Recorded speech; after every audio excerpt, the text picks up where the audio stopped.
میں آج اپنے سارے پاکستانیوں کو کہنا چاہتا ہوں کہ دیکھیں یہ میری ذاتی جنگ نہیں ہے. ذاتی مفادات کے لیے کوئی اپنی زندگی خطرے میں نہیں ڈالتا. سب کو پتا ہے کہ جب بھی میں زمان پاک سے نکلتا ہوں میری زندگی خطرے میں ہے. اور اگر میں ذاتی مفادات کے لیے آج پبلک میں نکل رہا ہوں یا آپ سب کے پاس جا رہا ہوں تو وہ کون جس کی جان خطرے میں ہے وہ کون اپنی ذاتی فائدوں کے لیے کوئی تحریک چلاتا ہے؟ کیونکہ زندہ ہوگا تو فائدہ ہوگا. اور اسی لیے جو پہلے والے لوگ وہ تو اپنی چوری چھپانے کے لیے ملک سے باہر بھاگ جاتے تھے. تو میں یہ واضح کر دوں کہ یہ جنگ میری پاکستانی قوم کی میں لڑ رہا ہوں, آپ سب کی جنگ لڑ رہا ہوں.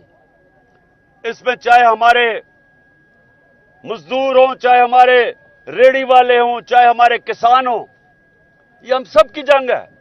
چاہے پروفیشنلز ہو, جو ٹیچرز ہو, وکیل ہوں, اس ملک کے ہمارے سرکاری نوکر ہوں, ہماری پولیس والے ہوں, ہمارے فوج والے ہوں, یہ سب کی جنگ ہے. کیوں ہمارا ملک آج تباہی کے کنارے پہ کھڑا ہے اور سب کو میں دعوت دیتا ہوں کہ ہمارے ساتھ اس جہاد میں شرکت کریں. یہ حقیقی آزادی کی جنگ ہے. حقیقی آزادی حقیقی جمہوریت سے آتی ہے. حقیقی جمہوریت انصاف سے آتی ہے, قانون کی حکمرانی سے آتی ہے, رول آف لا سے آتی ہے. یہ ہم سب کی جنگ ہے. اتنی دیر سے توشہ خانہ کا ڈرامہ کیا ہوا تھا, آج ساری قوم کے سامنے دودھ کا دودھ پانی کا پانی ہو گیا کہ اصل میں توشہ خانہ کون لوٹ رہا تھا. اگلی اتوار کو دوپہر کے 2 بجے ہم مینار پاکستان میں جلسہ کریں گے.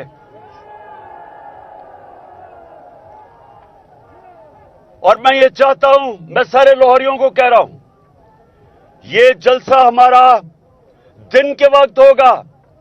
اور یہ چھٹا جلسہ میرا مینار پاکستان میں پچھلے 12 سال میں یہ چھٹا جلسہ انشاءاللہ ہوگا.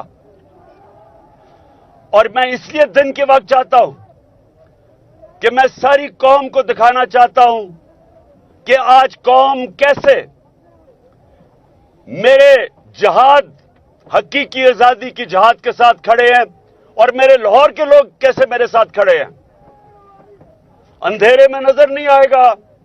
اس لیے میں سارے لاہوریوں کو کہہ رہا ہوں کہ دوپہر کو ہم نے جلسہ کرنا ہے, 2 بجے سے آپ نے شروع ہونا ہے. اور انشاءاللہ میں آپ سے بات کروں گا کہ ہم نے کیسے اپنے ملک کو اس دلدل سے نکالنا ہے جو یہ چور اور ڈاکو, امپورٹڈ حکومت بیرونی سازش کے تحت ہمارے اوپر مسلط ہوئے ہیں.